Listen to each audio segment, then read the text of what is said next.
I feel as though I need to air this recurring thought of mine, so I'm going to. Does anybody find it weird that the head, if not one of the heads, of the Warner Music Group Web3 development team has been so sloppy with his recollection of the events leading up to Linkin Park, with the execution of Linkin Park's comeback? I mean, it's not like there are 1 or 2 receipts. It's like there are 5, 10, 15 receipts. You know what I mean? And now we have this evidence that Rob was in the band as late as 2022, and it's like, there's something's going on here. I mean, look, for those of you reading, it starts with 1, the Jason Lipschutz Linkin Park biography. Go back and read, if you haven't read it already, the last chapter of part 1,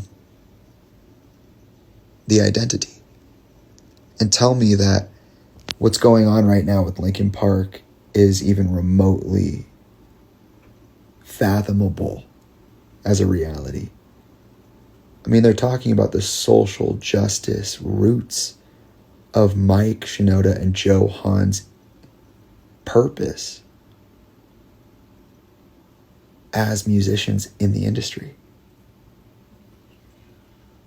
Nothing that's happening right now would be allowed by the logic postulated in that chapter of the book.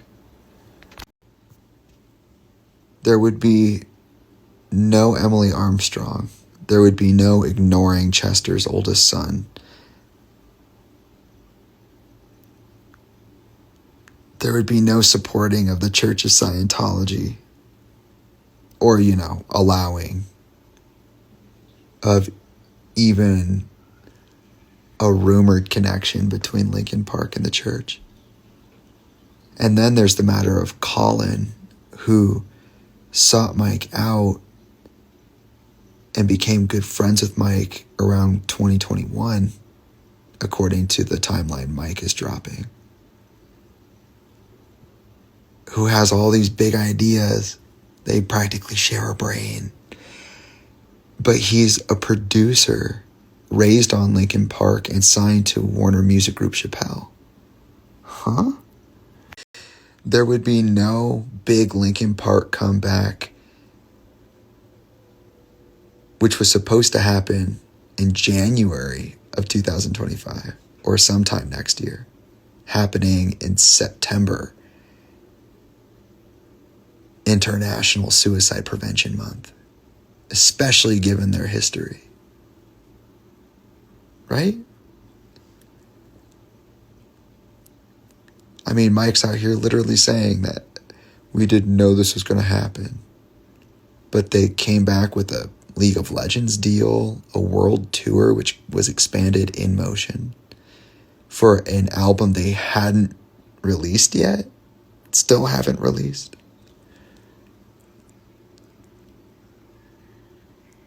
I was talking about magicians before, and this feels like sleight of hand, like they want us to look.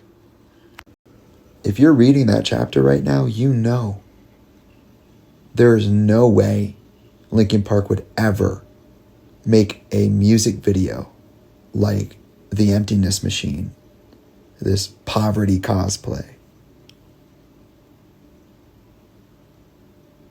if Jason Lipschutz was even close to remotely correct about his assessment of Joe Hahn and Mike Shinoda's underlying motivations as musicians.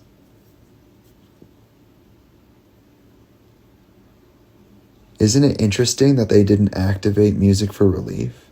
They've said nothing about the massive hurricanes on the East Coast. I mean, you'd think Emily would care. Scientology's all over Florida.